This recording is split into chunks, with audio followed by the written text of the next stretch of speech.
Zaman Orde Baru itu kan kita sering diingatkan bahwa isinya kemerdekaan itu adalah pembangunan gitu. Yeah. Nah, pembangunan itu ya pembangunan fisik, pembangunan ekonomi dan sebagainya. Nah, kalau menurut Bu Intan gimana? Salah isinya satunya. Pembangunan, isinya kemerdekaan itu apa?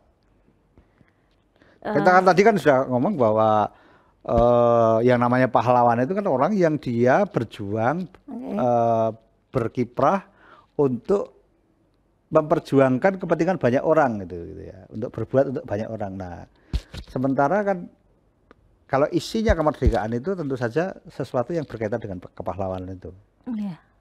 Gimana, Bu Intan?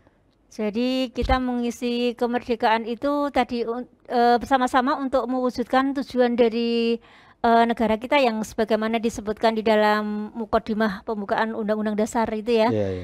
Jadi yang namanya pahlawan, maaf kita agak kembali menyinggung tentang itu gitu ya. Itu tidak hanya mereka yang berjuang untuk membebaskan diri dari penjajahan, itu mungkin dialami oleh para pendahulu kita pada masa sebelum kemerdekaan ya. Tetapi ketika kita sudah merdeka gitu ya, maka sebenarnya kita banyak peluang untuk semua masyarakat turut berkiprah mewujudkan cita-cita kemerdekaan gitu ya. Jadi apapun potensinya, apapun kemampuannya, semuanya punya peran, karena sebagaimana dikatakan oleh Allah Subhanahu wa taala bahwa Allah itu menciptakan manusia itu, semua hal yang ada di dunia ini tidak sia-sia gitu ya. Apalagi manusia sebagai makhluk yang paling mulia, sehingga ya betul sekali. Tuhanku tidak ada yang sia-sia dari semua yang dari yang diciptakan oleh Allah. Jadi semua punya manfaat, semua punya peran gitu. Dia yang punya keahlian di bidang apapun punya peran gitu ya. Sehingga kemudian ada gelar khusus yang disematkan pada para pejuang pendidikan kita ya. Dulu kalau kita sekolah kan guru sering kita sebut dengan pahlawan tanpa tanda jasa. Iya, pahlawan tanpa tanda jasa. Kalau sekarang kan ada yang merevisi Pak Asad ya. Pahlawan cendekia katanya.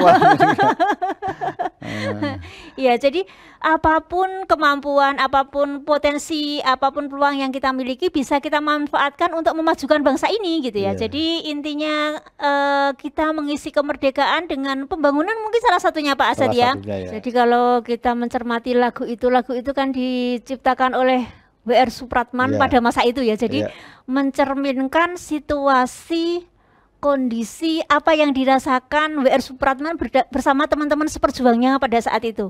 Jadi di situ juga ditekankan bahwa pembangunan, bahwa kemajuan itu bisa kita dapatkan dengan mengembangkan aspek apapun gitu ya, terutama ketika itu kita jiwai dengan semangat, dengan sikap mental yang positif gitu ya. Jadi bagaimana para pejuang itu mempunyai kepedulian sekaligus pertemanan yang luas gitu ya. Bagaimana seorang Kiai Haji Ahmad Dahlan misalkan ya, beliau itu adalah salah satu tokoh Islam gitu ya, tokoh Islam utama di Indonesia begitu ya. Tidak hanya di Indonesia Pak ya, punya pertemanan internasional bahkan Kiai Haji Ahmad Dahlan.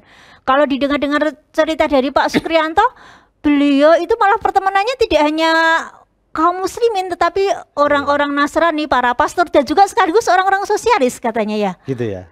Jadi mempunyai pertemanan yang luas, dan ini justru menunjukkan bahwa keimanan beliau itu sangat tetap gitu ya, kuat gitu ya, sehingga ketika bersentuhan dengan orang yang punya kepercayaan lain, yang lahir adalah semangat toleransi gitu ya, semangat mengapresiasi dan bekerja sama gitu. Sekali lagi bahwa itu ya, ini ya, sekali lagi ya, itu hanya mungkin jika memiliki kekuatan jiwa gitu, kekuatan jiwa.